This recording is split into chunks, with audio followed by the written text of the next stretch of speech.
ছোট্ট করে এক্সাম্পল দিয়ে বলি কেমন কুফরি আইন বাংলাদেশে আছে। একটা মেয়ের 18 বছর হয় নাই, কিন্তু 17 বছর হয়েছে, বিবাহের উপযুক্ত হয়েছে, 16 বছর হয়েছে, বিবাহের উপযুক্ত হয়েছে, শরীর স্বাস্থ্য অবকাঠামো বড় হয়েছে, আছে না ভাই? গ্রোথ ভালো, দেখতে শুনতে ভালো, মাশাআল্লাহ বিবাহের উপযুক্ত হয়েছে। বাবা মা নিয়ত করলো আমার মেয়েটাই সমাজের এত ফিতনা হচ্ছে, বিয়ে দিয়ে দিই। কিন্তু রাষ্ট্রীয় আইনে বাধা আছে, না, বিবাহ দেওয়া যাবে না, বিবাহ দেওয়া যাবে না। 18 বছর পূর্ণ হওয়ার আগ পর্যন্ত বিবাহ দেওয়া যাবে না। কয়েকদিন আগে বাংলাদেশের ইসলামিক দলের এক বড় নেতা, তাকে সাংবাদিক প্রশ্ন করেছে, আচ্ছা আপনারা যদি ক্ষমতায় যান তাহলে কি সিনেমা, নাটক, গান বাজনা বন্ধ করে দেবেন? তিনি যদি প্রকৃত ইসলামিক নেতা হতেন তাহলে তিনি কি বলতেন? তিনি বলতেন যে কোরআন এবং সুন্নাহ যেগুলাকে জায়েজ করেছে আমরা সেগুলো রাখবো, যেগুলো নাজায়েজ করেছে আমরা সেগুলো নিষিদ্ধ করে দেব। কথা ঠিক কিনা তুলে বলেন? তিনি বললেন না না না, আমরা এগুলো বন্ধ করবো না। আবার জিজ্ঞেস করা হলো আরেকজন নেতাকে, আপনারা ক্ষমতায় গেলে মেয়েদেরকে বুরকা পরতে বাধ্য করবেন? তিনি বললেন না না, আমরা বুরকা পরতে বাধ্য করব না, এটা ঐচ্ছিক ব্যাপার, যার খুশি পড়বে, যার খুশি পড়বে না। আমি অবাক হয়ে গেলাম, আপনি ধর্মীয় নেতা, আপনি বলে দিন কায়েম করবেন, এই আপনার দিনের বুঝ? পর্দার বিধান তো ঐচ্ছিক নয়, পর্দার বিধান তো আল্লাহ ফরজ করেছেন, আপনি ঐচ্ছিক করেন কেন? ওই সবার কাছ থেকে ভোট পাওয়ার আশায়, গড়ি দখল করার আশায়? তাহলে এই বক্তব্য প্রমাণ করে যিনি এই জবাব দিয়েছেন যে আমরা ক্ষমতায় গেলে নারীদেরকে বুরকা বাধ্য করব না, ঐচ্ছিক রাখবো, তিনি ধান্দাবাজ। কথা ঠিক কিনা জোরে বলেন? ধান্দাবাজ।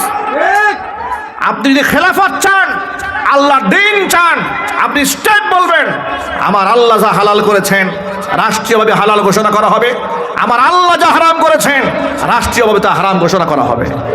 পর্দা পুশিদা মুসলিম মেয়েদের জন্য অবশ্যই বাধ্যতামূলক করতে হবে। কথা ঠিক কিনা জোরে বলেন?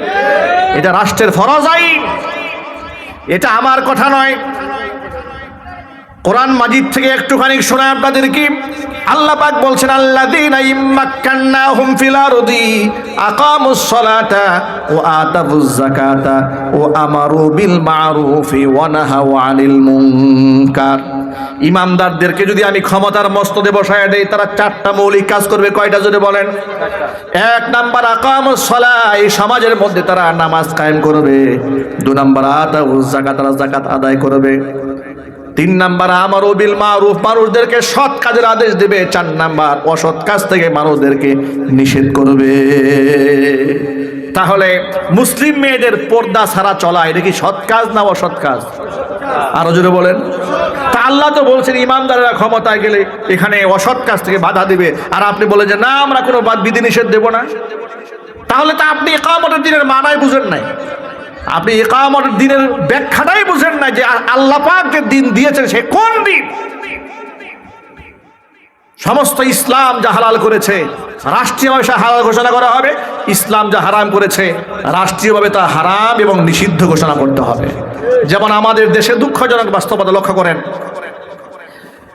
90 থেকে 92% মুসলিম অধ্যুষিত এই দেশে রাষ্ট্রীয়ভাবে মদের লাইসেন্স দেওয়া আছে। নাউজুবিল্লাহ পড়েন। অথচ এই মদ আল্লাহ 1000 বছর আগে হারাম ঘোষণা করে দিয়েছেন, অথচ রাষ্ট্র তাদেরকে জায়েজ বানিয়ে দিয়েছে। বিভিন্ন যুক্তি তর্ক এখানে স্থাপন করা হয়েছে। আমার বক্তব্য ক্লিয়ার, খেলাফত কায়েম হয়ে যাবে। মদ যেটা 1000 বছর আগে আল্লাহ রাব্বুল আলামিন কোরআন নাজিল করে, আয়াত নাজিল করে নিষিদ্ধ করেছেন, এবার সেটা সাংবিধানিকভাবে আইন করে রাষ্ট্রীয়ভাবে নিষিদ্ধ করার আইন করতে হবে। এটা হলো খেলাফত। এটাই হচ্ছে খিলাফত আলা মিনহাজিন নবুওয়াহ। নবী করিম সাল্লাল্লাহু আলাইহি ওয়াসাল্লামের রাষ্ট্র পরিচালনার আদলে রাষ্ট্র পরিচালনা করা। এখন আপনি বলবেন যে অমুসলিমরা আছে, হিন্দুরা আছে, বৌদ্ধরা আছে, খ্রিস্টানরা আছে, ওদের কাছ থেকে নিষিদ্ধ নয়। সেই ক্ষেত্রে বিধান কি? সেই ক্ষেত্রে বিধান হচ্ছে তারা শুধুমাত্র রাষ্ট্রের আইন মানতে বাধ্য, কিন্তু ধর্মীয় আইন মানতে বাধ্য নয়। কথা বুঝতে পেরেছেন? রাষ্ট্রীয় আইন মানতে বাধ্য, কিন্তু তারা আমাদের ধর্মীয় আইন মানতে বাধ্য নয়। সুতরাং অমুসলিমরা যদি বোরকাহীনভাবে চলে এটা তার ব্যক্তিগত ব্যাপার, কিন্তু রাষ্ট্র যদি খেলাফত কায়েম হয়ে যায় তখন রাষ্ট্র তার নিজস্ব নিরাপত্তা বিষয়কে কেন্দ্র করে যদি জাতীয় কোনো ইউনিফর্ম ঘোষণা করে, অবশ্যই সেই ইউনিফর্ম তাকে ধারণ করতে হবে। তিনি তার ধর্ম পালন করবে, ইসলাম সেখানে বাধা দেবে না। কিন্তু ধর্মীয় অনুশাসনে তাকে বাধা না দিলেও রাষ্ট্রীয় আইন মানতে অবশ্যই তিনি বাধ্য। কথা ঠিক নেবে ঠিক জুড়ে বলেন। আচ্ছা, আপনাদেরকে একটু এক্সাম্পল দিয়ে বলি। গত স্বৈরাচারীর আমলে একটা বিষয় আপনারা দেখেছেন, লক্ষ্য করেছেন, প্রত্যেকটা সরকারি অফিসে যিনি অফিসার বসে থাকেন তার মাথার উপরে বঙ্গবন্ধুর ছবি, শেখ হাসিনার ছবি আইন করে বসিয়ে দেওয়া হয়েছিল। কথা ঠিক নেবে ঠিক। আমি আমার হৃদয়ে রক্তক্ষরণ হয়েছে। বিভিন্ন বড় বড় কামিল মাদ্রাসায় আমি তাফসির মাহফিলে দাওয়াত গ্রহণ করেছি, বড় বড় আলিম মাদ্রাসায়, দাখিল মাদ্রাসায় গিয়েছি। আমি দেখেছি আলেম মানুষ, প্রিন্সিপাল বসে আছেন, মুফতি মুহাদ্দিস, মাথার উপরে ছবি ঝুলতেছে, হারাম। অথচ আল্লাহর নবী সাল্লাল্লাহু আলাইহি ওয়াসাল্লাম বলেছেন, যে ঘরের মধ্যে ছবি থাকে এবং কুকুর থাকে ওই ঘরের মধ্যে আল্লাহ পাকের রহমতের ফেরেশতা প্রবেশ করে না। কিয়ামতের দিন সবচাইতে ভয়ঙ্কর শাস্তির সম্মুখীন হবে ওই ব্যক্তি, আল মুসাফিরুন, যেই ব্যক্তি অপ্রয়োজনীয় ছবি তুলেছে, ছবি বানিয়েছে, ছবি অঙ্কন করেছে। যারা ছবি অঙ্কিত করেছে, কিয়ামতের মাঠে আল্লাহ পাক তাদেরকে বলবেন, তার মধ্যে রূহ ফুঁকে দাও, আত্মা ঢুকাইয়া দাও। সে কি পারবে? চিৎকার দিয়ে বলেন পারবে? কিন্তু এই যে নিষিদ্ধ এবং হারাম কাজটি রাষ্ট্র আইন করে বাধ্যতামূলক আলেমের মাথার মধ্যে ঝুলিয়ে রেখেছে। রাষ্ট্রীয় আইন করার কারণে তারা মানতে বাধ্য হয়েছে। সুতরাং অমুসলিমদের জন্য বিধান হচ্ছে, রাষ্ট্রের কিছু নীতিমালা আছে। যেমন আপনি রাস্তায় যখন চলেন, এর রাইট সাইড আছে, রং সাইড আছে।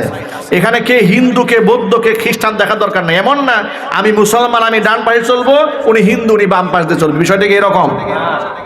এরপরে রাষ্ট্রীয় আইন আছে, সিগন্যাল, রেড সিগন্যাল জ্বলেছে, গাড়ি এখন থেমে যাবে। এরপরে গ্রিন সিগন্যাল জ্বলেছে, গাড়ি এখন চলবে। এগুলো রাষ্ট্রীয় আইন, এগুলো ধর্মীয় অনুশাসন নয়। এই যে আমাদের সমাজের নেতারা আমাদেরকে বুঝান যে সুন্দর রাস্তা হবে, ড্রেনেজ ব্যবস্থা হবে, এরপরে আপনার পানির ব্যবস্থা হবে, নিরবিচ্ছিন্ন বিদ্যুতের ব্যবস্থা হবে, আমাদেরকে শুধু এই সমস্ত আশ্বস্ত করে তো লাভ নাই। আমরা রাষ্ট্রের শুধুমাত্র রাস্তাঘাটের উন্নয়ন চাই না, আমরা ইমানের উন্নয়ন চাই। কারণ এই ধরনের উন্নয়ন তো ইউরোপে আছে, আমেরিকায় আছে, জাপানে আছে, কানাডায় আছে, ব্রিটেনে আছে, চায়নাতে আছে, রাশিয়াতে আছে। তো তারা কি পেয়েছে? শুধুমাত্র জাগতিক অফার করলে হবে না যে আপনার রাস্তা সুন্দর হবে, ড্রেনেজ ব্যবস্থা সুন্দর হবে, নাগরিক সুবিধা পাবেন। অবশ্যই আপনাদের কাছ থেকে, আপনারা যারা লিডার, নেতা, তাদের কাছ থেকে এগুলো তো আমাদের প্রাপ্য, এগুলো আমাদের হক। কিন্তু এর থেকে আমাদের বড় হক হচ্ছে আমাদের ইমানের গ্যারান্টি দিতে হবে। ইমানের ব্যাপারে আমাদেরকে অবশ্যই নিরবিচ্ছিন্নভাবে আমাদের ধর্মীয় স্বাধীনতা দিতে হবে, আর ইমানের ব্যাপারে আমাদের নিশ্চয়তা দিতে হবে। এমন আইন করে ফেলবেন যে আমার ইমানটাই বরবাদ হয়ে যাচ্ছে, এরকম আইন নাই দেশে? আরো জোরে বলেন। ছোট্ট করে এক্সাম্পল দিয়ে বলি কেমন কুফরি আইন বাংলাদেশে আছে। একটা মেয়ের 18 বছর হয় নাই, কিন্তু 17 বছর হয়েছে, বিবাহের উপযুক্ত হয়েছে, 16 বছর হয়েছে, বিবাহের উপযুক্ত হয়েছে, শরীর স্বাস্থ্য অবকাঠামো বড় হয়েছে, আছে না ভাই? গ্রোথ ভালো, দেখতে শুনতে ভালো, মাশাআল্লাহ, বিবাহের উপযুক্ত হয়েছে। বাবা মা নিয়ত করলো আমার মেয়েটাই সমাজের এত ফিতনা হচ্ছে, বিয়ে দিয়ে দিই। কিন্তু রাষ্ট্রীয় আইনে বাধা আছে, না, বিবাহ দেওয়া যাবে না, বিবাহ দেওয়া যাবে না। 18 বছর পূর্ণ হওয়ার আগ পর্যন্ত বিবাহ দেওয়া যাবে না।